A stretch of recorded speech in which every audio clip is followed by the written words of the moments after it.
जय हिंद दोस्तों इस वीडियो में लेकर आ गए आप सभी के लिए यहाँ पर हिंदी के 25 महत्वपूर्ण प्रश्न। ठीक है, अच्छे क्वेश्चन लिए हैं, सिलेक्टेड प्रश्न सभी हैं, प्रीवियस ईयर सभी क्वेश्चन मैंने सिलेक्ट किए हैं जो आपके पेपर में दोस्तों आने के चांसेस इस बार भी हैं। कोई से भी एग्जाम हो, सभी एग्जाम के लिए महत्वपूर्ण हो। ठीक है दोस्तों, ऑल इंडिया लेवल का टेस्ट है जिसमें दोस्तों यहाँ पर हिंदी पूछी जाती है, सभी एग्जामों के लिए महत्वपूर्ण क्लास रहने वाली है। ठीक है, सबसे पहले चैनल पर नए हैं, चैनल को सब्सक्राइब कर लें, बेल बटन को ऑन कर लें जिससे कि आप सभी के पास नोटिफिकेशन दोस्तों पहुंचता रहे। ठीक है, किसी भी वीडियो का नोटिफिकेशन, जैसे कोई भी वीडियो में लेटेस्ट अपलोड करूं तो उसका दोस्तों नोटिफिकेशन आप सभी के पास पहुंचता रहे, इसलिए बोल रहा हूं बेल बटन को जरूर ऑन करिएगा। दोस्तों स्टडी ग्रुप में शेयर करेंगे वीडियो को स्टडी ग्रुप में शेयर करने से क्या होगा, और भी ज्यादा दोस्तों बच्चे आएंगे जिससे कि आप सभी को पता चल पाएगा कंपटीशन क्या है, आप कितने गहरे पानी में हो। ठीक है, क्योंकि वो भी बच्चे बताएंगे मेरे 25 में से इतने हैं, आप भी बताओगे 25 में मेरे इतने, 18 20 25 में से 25। ठीक है, तो इससे पता चल पाता है ठीक है कौन कितने गहरे पानी में है। ठीक है दोस्तों इसकी पीडीएफ फाइल आप सभी को टेलीग्राम पर मिलेगी। टेलीग्राम चैनल का लिंक इसी वीडियो के डिस्क्रिप्शन में दे रखा है, वहां से डाउनलोड कर मतलब कि जा सकते हो और पीडीएफ फाइल डाउनलोड कर सकते हो, या फिर आप सभी लोग दस्तक एकेडमी के नाम से मेरा एप्लीकेशन बना हुआ है प्ले स्टोर से, उसको डाउनलोड कर लीजिएगा, वहां से पीडीएफ फाइल आप सभी को मिल जाएगी। ठीक है, तो चलिए स्टार्ट करते हैं। पहला क्वेश्चन देखिए ध्यान से, पद्मावत किसकी रचना है दोस्तों? पद्मावत किसकी रचना है बताइएगा आप लोग, चार ऑप्शन ले लीजिएगा। पद्मावत किसकी रचना है बताइएगा आप लोग? जसवंत सिंह, मलिक मोहम्मद जायसी, कुतुबुन है यहाँ पर, और प्राणचंद चौहान। दोस्तों करेक्ट आंसर किसके साथ जा रहा है? पद्मावत किसकी रचना है दोस्तों? मलिक मोहम्मद जायसी की है, याद रखिएगा। करेक्ट आंसर दोस्तों क्या है इसका? ऑप्शन नंबर दोस्तों इसका बी वाला सही जवाब हो जाएगा। ठीक है ना, पद्मावत किसकी रचना है? मलिक मोहम्मद जायसी की रचना है, याद रखेंगे। इंपॉर्टेंट क्वेश्चन आप सभी के पेपर के लिए चलिएगा। अगला क्वेश्चन देखिएगा क्या क्वेश्चन बनना है। देखिए दोस्तों सेकंड क्वेश्चन भी इंपॉर्टेंट है, अच्छा क्वेश्चन है। क्या क्वेश्चन पूछा जा रहा है आप सभी से? निर्गुण शब्द में कौन सी संधि है दोस्तों? पूछ लिया जाएगा आप सभी से, पेपर में इसी टाइप से पूछा जाएगा। निर्गुण शब्द में कौन सी संधि है? क्या क्लिक करोगे? विसर्ग संधि, व्यंजन संधि, स्वर संधि, या फिर इनमें से कोई नहीं। ठीक है दोस्तों, तो बताइए आप लोग इसमें से कौन सी संधि है? निर्गुण में कौन सी संधि है? संधि दोस्तों सबसे पहले तीन प्रकार की होती हैं, स्वर संधि, व्यंजन संधि, विसर्ग संधि। स्वर संधि दोस्तों आपकी 5 प्रकार की होती हैं। कौन कौन सी होती हैं? दीर्घ स्वर संधि, और गुण स्वर संधि, वृद्धि स्वर संधि, यण स्वर संधि, अयादि स्वर संधि। ठीक दोस्तों याद रखिएगा। हालांकि यहाँ पर हम बात कर रहे हैं यहाँ पर निर्गुण शब्द में दोस्तों कौन सी संधि है? निर्गुण शब्द में आपकी विसर्ग संधि हो जाएगी, याद रखेंगे। ठीक है, निर्गुण शब्द में आपकी विसर्ग संधि है, याद रखिएगा। ठीक है, निर्गुण शब्द में दोस्तों विसर्ग संधि है, इसको आपसे को याद रखना है। विसर्ग के साथ स्वर या व्यंजन वर्ण आने पर दोस्तों क्या हो जाता है? जो विकार होता है उसी को विसर्ग संधि कहते हैं। ठीक है, याद रखिएगा। निर्गुण नी ऐसे आता है, देखिएगा इसका संधि विच्छेद करोगे तो कैसे होगा? संधि विच्छेद नी प्लस गुण, याद रखिए इस तरीके से निर्गुण। ठीक है दोस्तों, निर्गुण में दोस्तों आपकी विसर्ग संधि है, याद रखेंगे। करेक्ट आंसर है ऑप्शन नंबर सी वाला। निश्चल भी इस तरीके से कर सकते हो, निश्चल नी प्लस छल। ठीक है, तपोवन भी इसी तरीके से कर सकते हो, तपा प्लस वन। अगला क्वेश्चन देखिए ध्यान से, असीम शब्द का विलोम दोस्तों क्या हो जाएगा? असीम शब्द का विलोम कौन सा है? इसमें से असीम का विलोम पूछा गया है। अनंत, ससीम, अंबर, या फिर अवकाश। बताइए आप लोग, असीम शब्द का विलोम शब्द पूछ लिया गया आप सभी से। असीम का विलोम शब्द दोस्तों ससीम होता है, याद रखेंगे। ठीक है, असीम का विलोम शब्द ससीम होता है। अनंत का दोस्तों क्या होता है? अनंत का विलोम शब्द अंत होता है। अंबर का विलोम शब्द दोस्तों क्या होता है? अवनी होता है। दोस्तों आपसे इसे पेपर में पूछ लिया जाएगा अवकाश का दोस्तों यहाँ पर विलोम शब्द क्या होता है? अनवकाश बोल सकते हो, याद रखिएगा। अगला क्वेश्चन ध्यान से देखिए क्या क्वेश्चन बनना है। देखिएगा निराधार शब्द का कौन सा विलोम है दोस्तों? निराधार शब्द का कौन सा विलोम है दोस्तों? इसमें से निराधार शब्द में कौन सा विलोम है पूछ लिया जाएगा, क्या क्लिक करोगे बताओ आप लोग? निराधार में कौन सा विलोम है? साक्षर, साल, साध्य, या फिर साधार। सो करेक्ट है इसका निराधार में साधार, याद रखें। निराधार का विलोम शब्द साधार होता है, याद रखेंगे। निराधार का साधार या आधार भी बोल सकते हो। साक्षर का दोस्तों क्या होता है? निरक्षर होता है। साक्षर का निरक्षर होता है। और दोस्तों आपका साध्य का दोस्तों क्या होता है? असाध्य होता है। ठीक है, याद रखेंगे। साध्य का असाध्य होता है, साक्षर का निरक्षर होता है। और फिर उसको यहाँ पर पूछ लिया जाएगा कभी कभी आपसे खंडन का दोस्तों विलोम शब्द क्या होता है? मंडन होता है, ये भी आपसे को याद रखिएगा। अगला क्वेश्चन देखिए, 5th क्वेश्चन इंपॉर्टेंट है। स्वागत शब्द में कौन सी संधि है दोस्तों? स्वागत शब्द में कौन सी संधि है बताइए आप लोग? स्वागत शब्द में कौन सी संधि दोस्तों? द्वंद्व, यण, दिगु, तत्पुरुष। दोस्तों यहाँ पर संधि की बात हो रही है तो दोस्तों ये जो है तत्पुरुष, ये तो समास होता है तो पहले से कट गया, ठीक है। द्वंद्व समास होता है पहले से कट गया, दिगु समास होता है पहले से कट गया। दोस्तों यहाँ पर कौन सी संधि? यण स्वर संधि है, याद रखिएगा, यण स्वर संधि है, यण स्वर संधि। ऑप्शन नंबर सी वाला करेक्ट है, याद रखेंगे, ठीक है ना। स्वागत, स्वागत में यण स्वर संधि है, या रा वा से पहले कोई भी व्यंजन आ जाए तो समझ लो वहां पर यण स्वर संधि होती है, याद रखिए। सु प्लस आगत, इसका संधि विच्छेद भी करेंगे तो सु प्लस आगत बनेगा। अगला क्वेश्चन देखिएगा, शेखर एक जीवनी किसका प्रथम उपन्यास माना जाता है? दोस्तों शेखर एक जीवनी किसका प्रथम उपन्यास माना जाता है? बताइए आप लोग, चार ऑप्शन पढ़ लीजिएगा। बाल गंगाधर तिलक, अज्ञेय, या फिर रामचंद्र शुक्ल, या फिर डॉक्टर शिव प्रसाद सिंह। बताइए आप लोग, शेखर एक जीवनी किसका प्रथम उपन्यास माना जाता है? करेक्ट आंसर है ऑप्शन नंबर बी वाला, अज्ञेय जी का, याद रखेंगे। करेक्ट आंसर है ऑप्शन नंबर बी वाला। इनका पूरा नाम दोस्तों क्या है? सच्चिदानंद हीरानंद वात्स्यायन अज्ञेय, ठीक है ना, याद रखिएगा। अगला क्वेश्चन देखा जाए इसमें क्या क्वेश्चन बनना है, इंपॉर्टेंट है, ये भी ध्यान से देखिएगा। देखिए इनमें से हिंदी की आदि जननी कौन सी है? दोस्तों हिंदी की आदि जननी इनमें से कौन सी है? बताइए आप लोग, चार ऑप्शन पढ़ लीजिएगा। सबसे पहले प्राकृत, संस्कृत, पाली, अपभ्रंश। बताइए आप लोग, हिंदी की आदि जननी कौन है इनमें से? करेक्ट आंसर है ऑप्शन नंबर बी वाला, ठीक है। जननी जब आ जाए दोस्तों तो अपभ्रंश क्लिक करेंगे, ठीक है। हिंदी की जननी डायरेक्ट पूछ ले तो अपभ्रंश क्लिक करेंगे, आदि जननी जब पूछ ले दोस्तों संस्कृत क्लिक करेंगे, ठीक है दोस्तों। यहाँ पर जो हिंदी है, हिंदी किस तरीके से इसका हिंदी का जन्म हुआ है दोस्तों? सबसे पहले क्या आता है? संस्कृत, पाली, प्राकृत, अपभ्रंश, अपहट, तब आती है आपकी हिंदी, ठीक है, याद रखिएगा। इंपॉर्टेंट है क्वेश्चन, याद रखिएगा। अगला क्वेश्चन देखा जाए अपने यहाँ पर क्या क्वेश्चन बनना है, इनमें से कौन सी भाषा द्रविड़ परिवार की भाषा है? दोस्तों इनमें से कौन सी भाषा द्रविड़ परिवार की भाषा है? बताइए आप लोग, उड़िया, बांग्ला, कन्नड़, असमिया। बताइए आप लोग, इंपॉर्टेंट क्वेश्चन आपके पेपर के लिए। इनमें से कौन सी भाषा द्रविड़ परिवार की भाषा है? दोस्तों करेक्ट है ऑप्शन नंबर डी वाला, ठीक है, कन्नड़। कन्नड़ भाषा दोस्तों आपकी द्रविड़ परिवार की भाषा है, याद रखेंगे। इंपॉर्टेंट है क्वेश्चन आप सभी के पेपर के लिए, ठीक है, चलेगा। अगला क्वेश्चन देखा जाए फिर यहाँ पर क्या क्वेश्चन बनना है,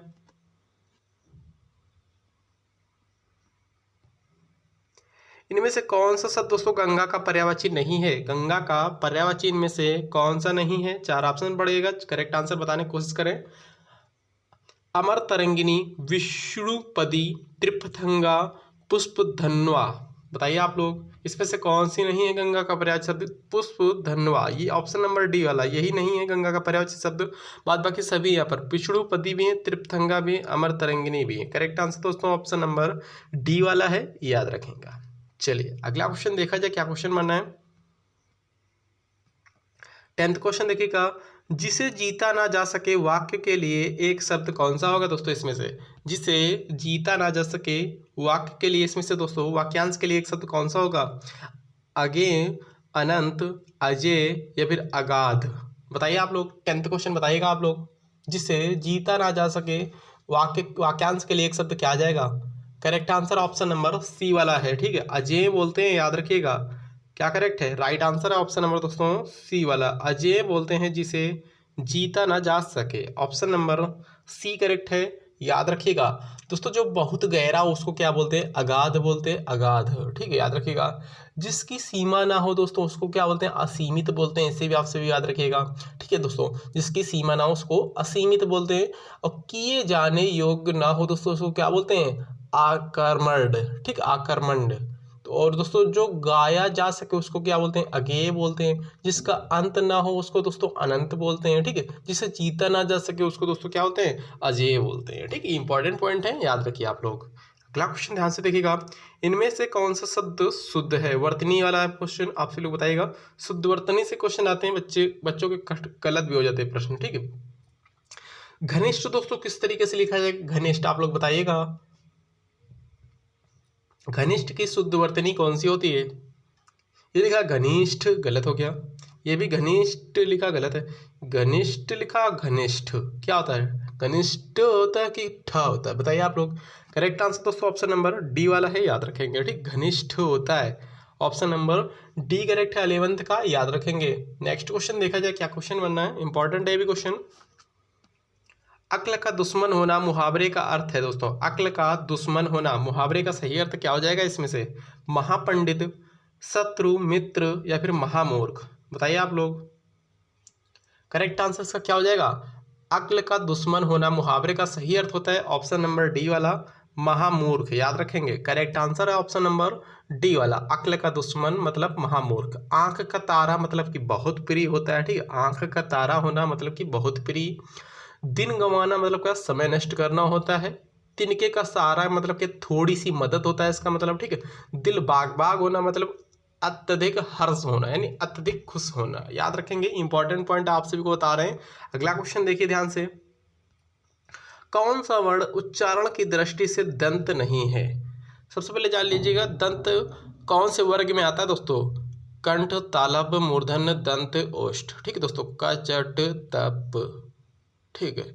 हर वर्ग में 5-5 व्यंजन होते हैं, कुल 25 व्यंजन होते हैं, ठीक है। तो इसमें से पूछा गया दंत में का कंठ, तालव्य, मूर्धन्य, दंत, ओष्ठ। दंत में कौन आता है? जब दोस्तों जीभ जो है दांत से टकराती है। कौन सा वर्ग दोस्तों? दोस्तों आप आ जाएगा ता वर्ग। ता बोलो, ता, था, दा, धा, ना। देखो हर बार जीभ से टकरा रही, मतलब कि जीभ जो हर बार दांत से टकरा रही, ता, तो ये तो दंत है। था तो है नहीं। दा, ये भी है। ता, था, दा, धा, ना, ये भी है। ना, ये भी है। टा नहीं है। टा वर्ग दोस्तों कौन सा होता है? टा वर्ग बताओ आप लोग कौन सा आता है? कंठ, तालव्य, मूर्धन्य, दंत, ओष्ठ, ठीक है। टा, कंठ, ट, कंठ, तालव्य, मूर्धन्य। टा दोस्तों वर्ग जो होता है मूर्धन्य होता है, याद रखेंगे। ये वाला सी वाला इसमें से दंत नहीं है, याद रखिएगा। अगला क्वेश्चन देखिएगा, क्या क्वेश्चन बनना है। 14 क्वेश्चन देखिए। टा वर्ग किस प्रकार का व्यंजन है दोस्तों? आगे अभी मैंने बताया वही आ चुका है, ठीक है। टा वर्ग किस प्रकार का व्यंजन है दोस्तों? टा वर्ग में टा जैसे कि टा, ठा, डा, ढा, ड़ा, ठीक दोस्तों। तो ये क्या बताया था अभी मैंने? कंठ, तालव्य, मूर्धन्य, दंत, ओष्ठ, क, च, ट, ठीक दोस्तों। तो ये मूर्धन्य में आ जाएगा, याद रखिए। 14 क्वेश्चन का करेक्ट आंसर क्या है इसका? 14 का राइट है ऑप्शन नंबर सी वाला। इंपॉर्टेंट क्वेश्चन आपके पेपर के लिए, याद रखिएगा। अगला क्वेश्चन देखिए, क्या क्वेश्चन बनना है।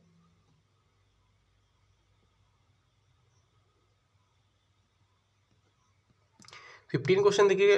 इनमें से अर्ध सम्मात्रिक छंद कौन सा है दोस्तों?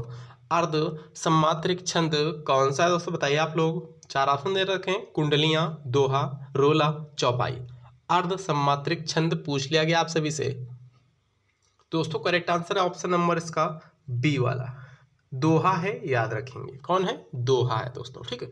दोहा में दोस्तों क्या होता है? पहले तीसरे में दोस्तों 13-13 मात्राएं होती हैं, दूसरे चौथे में दोस्तों 11-11 मात्राएं होती है, ठीक है दोस्तों। पहले तीसरे में, दोहा में पहले तीसरे में 13-13 मात्राएं होती हैं, पहले वाले में और तीसरे वाले चरण में, ठीक दोस्तों। और दूसरे चौथे में दोस्तों कितनी कितनी होती है? 11-11 मात्राएं होती है, याद रखिए। चौपाई में दोस्तों प्रत्येक, ये सम्मात्रिक छंद है, इसमें प्रत्येक वर्ग में दोस्तों कितनी मात्राएं होती हैं? 16-16, 16-16 मात्राएं आती हैं। रोला दोस्तों सम्मात्रिक छंद है, इसमें प्रत्येक छंद में दोस्तों कितनी कितनी मात्राएं होती हैं? 24-24, 24-24। कुंडलियां में दोस्तों ये एक प्रकार का, इसमें दोस्तों कुंडलियों में कुल 6 चरण होते हैं, याद रखिएगा, ठीक है। इसका पहला और अंतिम चरण दोस्तों समान होता है, ये भी क्वेश्चन पूछ लिया जाता है। कौन से छंद का पहला और अंतिम चरण समान होता है दोस्तों? तो ये होता है कुंडलियां, याद रखिएगा। कुंडलियों में दोस्तों आप सभी लोग बताइएगा, कुंडलियों में दोस्तों आप सभी लोग बताइएगा कितनी कितनी मात्राएं होती हैं, ठीक दोस्तों। कुंडलियों में आप लोग बताइएगा कितनी कितनी मात्राएं होती हैं। चलिए अगला क्वेश्चन देखिए, क्या क्वेश्चन बनना है। 11-13 होती है पहले तीसरे में, या फिर 13-11 होती है, ठीक। आप सभी के लिए बता दिया, हिंट दे दिया, आप लोग कमेंट बॉक्स में कमेंट करो। अगला क्वेश्चन देखिएगा, 16 क्वेश्चन। स्थावर का विलोम शब्द दोस्तों क्या होगा? स्थावर का विलोम शब्द क्या होता है, बताइए आप लोग। स्थावर का जंगम, स्थिर, जड़, स्थूल, दोस्तों करेक्ट है ऑप्शन नंबर ए वाला, जंगम, याद रखेंगे। स्थावर का विलोम शब्द जंगम होता है, ठीक है दोस्तों। स्थावर का जंगम होता है, स्थिर का अस्थिर या फिर चंचल होता है, जड़ का दोस्तों चेतन होता है, स्थूल का मतलब दोस्तों सूक्ष्म होता है, ठीक। स्थूल मतलब कि बहुत हष्ट पुष्ट, बहुत तगड़ा, ठीक दोस्तों, मजबूत। स्थूल उसका क्या होता है? सूक्ष्म, बिल्कुल नाजुक, याद रखिएगा। अगला क्वेश्चन देखिएगा, 17 क्वेश्चन, पक्षी का पर्यायवाची शब्द दोस्तों कौन सा है इसमें से? पक्षी का पर्यायवाची शब्द कौन है? वृंद, शार्दुल, उरग, विहंग। दोस्तों करेक्ट आंसर जा रहा 17 का ऑप्शन नंबर सी वाला। ठीक है दोस्तों, याद रखेंगे करेक्ट आंसर क्या है? पक्षी का क्या है? ऑप्शन नंबर सी है दोस्तों। और भी इसके पर्यायवाची शब्द होते हैं जैसे खेचर, द्विज, पतंग, पंछी, खग, विहंग, परिंदा, शकुंत, अखंडज। ठीक दोस्तों, चिड़िया, पखेरु, नभचर आदि ये सभी होते हैं। उरंग के दोस्तों पर्यायवाची शब्द क्या होता है? उरम दोस्तों, उरंग जो है, उरग जो है, ये उरंग नहीं उरग है, सर्प का ही पर्यायवाची शब्द होता है, याद रखेंगे आप लोग। ठीक है, सर्प के पर्यायवाची शब्द क्या क्या होते हैं दोस्तों? भुजंग होता है, व्याल होता है, सांप होता है, नाग होता है, पनंग, विषधर, ये सभी होते हैं। ठीक है दोस्तों, ये सर्प का पर्यायवाची शब्द है, याद रखिए। शार्दुल दोस्तों किसका होता है? शार्दुल, शार्दुल आप लोग कमेंट बॉक्स में कमेंट करके बताओ। ठीक है, शार्दुल किसका होता है? शेर का होता है क्या? कमेंट बॉक्स में कमेंट करके बताओ। 18वां क्वेश्चन देखिएगा, अत्युक्त शब्द में कौन सा उपसर्ग है दोस्तों? अत्युक्त शब्द में उपसर्ग कौन सा है? अधि, उत, दुर, अति। बताइए आप लोग। 18 क्वेश्चन बताइए, इंपॉर्टेंट है, अच्छा क्वेश्चन लिया है मैंने, सिलेक्टेड क्वेश्चन है, ऐसे प्रश्न भी पूछे जाएंगे, उपसर्ग प्रत्यय से भी प्रश्न आपसे के पेपर में बनने वाले हैं।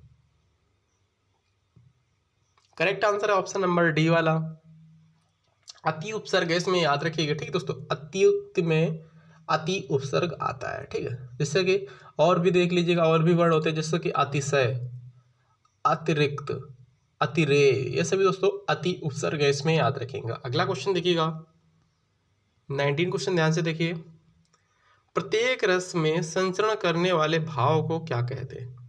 प्रत्येक रस में संचरण करने वाले भाव को क्या कहते हैं? बताइए आप लोग। उद्दीपन, संचारी भाव, अनुभाव, स्थायी भाव। बताइए आप लोग।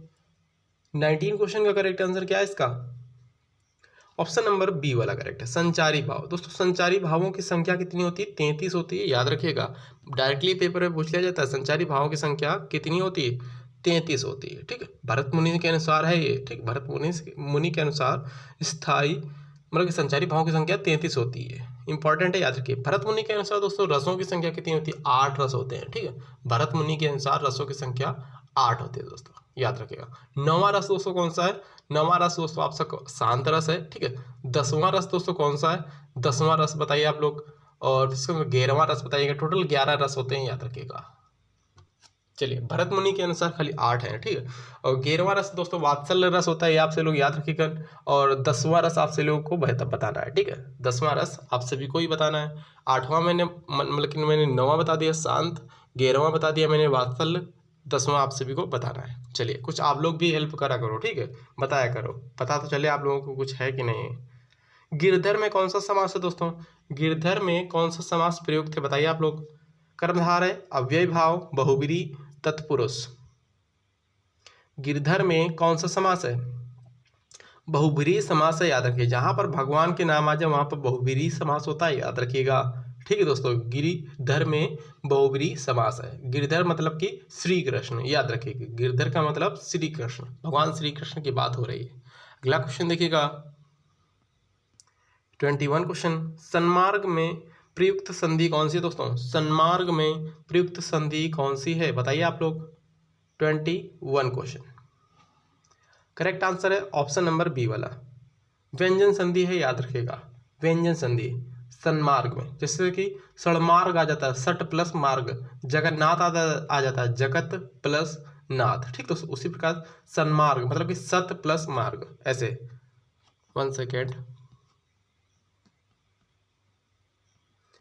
सत प्लस मार्ग। ठीक है, इसका संधि विच्छेद है सन्मार्ग। अगला क्वेश्चन देखिएगा ध्यान से, इनमें से तत्सम शब्द कौन सा है दोस्तों? तत्सम तद्भव से भी प्रश्न आप सभी के पेपर में देखने को मिलेंगे। तत्सम शब्द पूछ लिया गया आप सभी से, कौन सा है? स्वर्ण, कुआं, सूरज, कपूत। बताइए आप लोग। दोस्तों यहाँ पर सूरज तो तद्भव है, ये तो नहीं हो सकता कभी भी। अब 3 ऑप्शन बचे आप सभी के पास, बताइए आप लोग।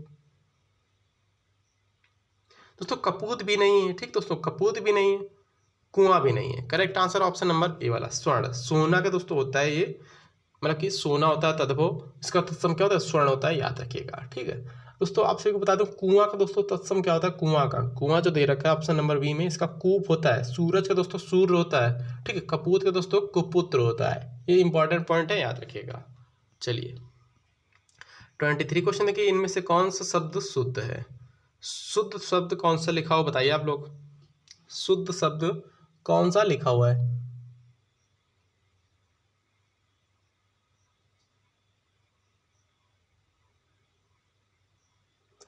तो दोस्तों उज्ज्वल आप सभी लोगों को देख लिया होगा। उज्ज्वल किस तरीके से लिखा जाता है? उज्ज्वल ऐसे लिखा जाता है, डबल ला बनी होती है इसमें, सिंगल ला गलत हो गया ये।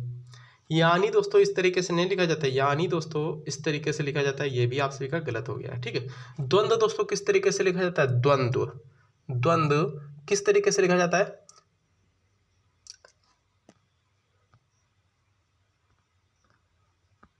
द्वंद्व इस तरीके से लिखा जाता है, इस तरीके से, ठीक दोस्तों। यानी यहाँ पर ये वाला सही लिखा है। ऑप्शन नंबर दोस्तों इसका शुद्ध वर्तनी ए वाला ही सही है, याद रखेंगे। अगला क्वेश्चन देखिएगा ध्यान से। जिस पुरुष की पत्नी साथ नहीं है के लिए एक शब्द कौन सा दोस्तों होगा? जिस पुरुष की पत्नी साथ ना हो उसको क्या बोलते हैं दोस्तों, बताइए आप लोग। विधुर, विपत्नीक, वियोगी, अपत्नीक। दोस्तों जिसकी पत्नी मर गई हो उसको बोलते हैं विधुर, ठीक है। जिसका पति मर गया हो उसकी, मतलब कि जिसका पति मर गया हो उस औरत को क्या बोलेंगे? विधवा बोलेंगे। जिसकी पत्नी मर गई हो, मतलब कि जिसकी पत्नी मर गई हो, पति जिंदा हो, उसको बोलते हैं विदुर, ठीक है दोस्तों, याद रखिएगा। वियोगी, संयोगी ये नहीं हो सकता है। Correct answer option number B वाला, विपत्नीक, याद रखिएगा। ऑप्शन नंबर बी करेक्ट है। जिस पुरुष की पत्नी साथ नहीं हो उसको बोलते हैं विपत्नीक। आज का लास्ट क्वेश्चन देखिएगा, बताइएगा कितने क्वेश्चन आप लोगों ने सही किए। पलंग शब्द का तत्सम कौन सा होगा दोस्तों? पलंग शब्द का तत्सम रूप बताना है आप सभी को। पलंग, परमंग नहीं होगा, प्लंग नहीं होगा, प्लवंग नहीं होगा, पर्यक होगा। ऑप्शन नंबर डी करेक्ट है, ठीक। पलंग का तत्सम क्या होगा? पर्यक होगा। तो बस इतना ही। वीडियो कैसा लगा कमेंट करके जरूर बताइएगा। मिलते हैं नेक्स्ट वीडियो में। थैंक यू, जय हिंद।